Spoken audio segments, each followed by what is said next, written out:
नमस्कार. आपण पाहतात Rajhira live news channel.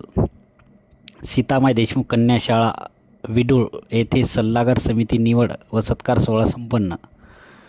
Sitamai Deshmukh कन्या शाळा विडूळ तालुका उमरखेड जिल्हा यवतमाळ येथे नुकताच एका विशेष कार्यक्रमाचे आयोजन करण्यात आले होते. संस्थेचे अध्यक्ष माननीय श्री देवीदासजी पाटील कारभारी यांच्या अध्यक्षतेखाली शाळेच्या नूतन सल्लागार समितीची बिनविरोध निवड करण्यात आली.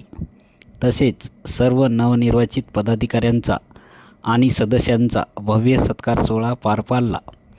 नूतन सल्लागार समिती पदी अध्यक्ष माननीय श्री कैलास पाटील आगलावे, उपाध्यक्ष माननीय श्री अनिल भाऊ कांबळे, ग्रामपंचायत सदस्य, कार्याध्यक्ष माननीय श्री मिलिंद धुळे साहेब, तसेच समिती सदस्य तायडे पाटील, रणमले काका, भोसले काका, प्रकाशराव हरण, संतोष शिंगमेरे, श्री पोल्ले सर व या संस्थेचे अध्यक्ष देवीदासजी पाटील कारभारी यांच्या हस्ते नवनिर्वाचित अध्यक्ष कैलास पाटील आगलावे, उपाध्यक्ष अनिल भाऊ कांबळे, कार्याध्यक्ष मिलिंद धुळे साहेब यांच्यासह सर्व सल्लागार समिती सदस्यांचा शाल व श्रीफळ व पुष्पगुच्छ देऊन सत्कार करण्यात आला.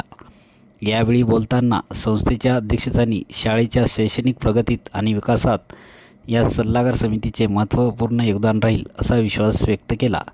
या सोहळ्याप्रसंगी उपस्थित शाळेच्या मुख्याध्यापिका Bhagat madam, Patale madam, Makawar sir, Hipargekar sir, Shri Avinash Jadhav, Shri Prashant Patil कारभारी, श्री चव्हाण, श्री बोरगडे, श्री तिलके यांच्यासह शिक्षकेतर कर्मचारी आणि ग्रामस्थ मोठ्या संख्येने उपस्थित होते.